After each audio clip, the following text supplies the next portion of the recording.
राहुरीकरांना आता नगर, पुणे, संगमनेरला जाण्याची गरज नाही। आपल्या राहुरीच्या पाटील मेन्स अँड किड्स वेअरमध्ये आता ब्रँडेड कंपनीचे कपडे 4000 रुपयांच्या किमतीपुढील किमतींच्या कपड्यांवर श्री महालक्ष्मी चांदीची प्रतिमा यासह इतरही ऑफर। तर मग एकदा भेट द्या राहुरीच्या Patil men's wear and kids वेअरला। ठिकाण आहे जुने सरकारी रुग्णालयासमोर, सौ भागीरथीबाई शाळेजवळ, राहुरी, जिल्हा अहिल्यानगर। प्रोप्रायटर प्रसाद गंगाधर डहाळ। नमस्कार, सार्वमंथन न्यूज महाराष्ट्रमध्ये आपले स्वागत। पाहुयात आजची सविस्तर बातमी। दिवाळीच्या पार्श्वभूमीवर काळा बाजार फोफावला असताना स्थानिक गुन्हे शाखेने नेवासा तालुक्यात मोठी कारवाई करत रेशनिंग तांदळाच्या काळ्या बाजाराचा पर्दाफाश केला आहे।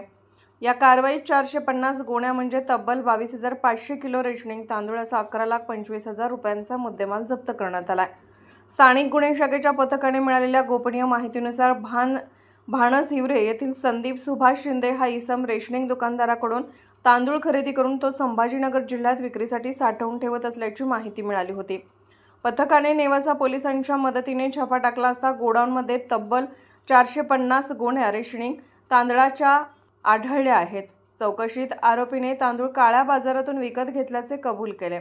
या कारवाईत स्थानिक गुन्हे शाखेचे पोलीस निरीक्षक किरण कुमार कबाडी यांच्या मार्गदर्शनाखाली पोलीस उपनिरीक्षक राजेंद्र वाघ, पोलीस अंमलदार संतोष खैरे, रमीज राजा अत्तार, प्रकाश मांडगे यांनी नेवासा पोलीस ठाण्याचे सहाय्यक पोलीस निरीक्षक अमोल पवार यांच्या सहकार्याने ही कारवाई यशस्वी केली।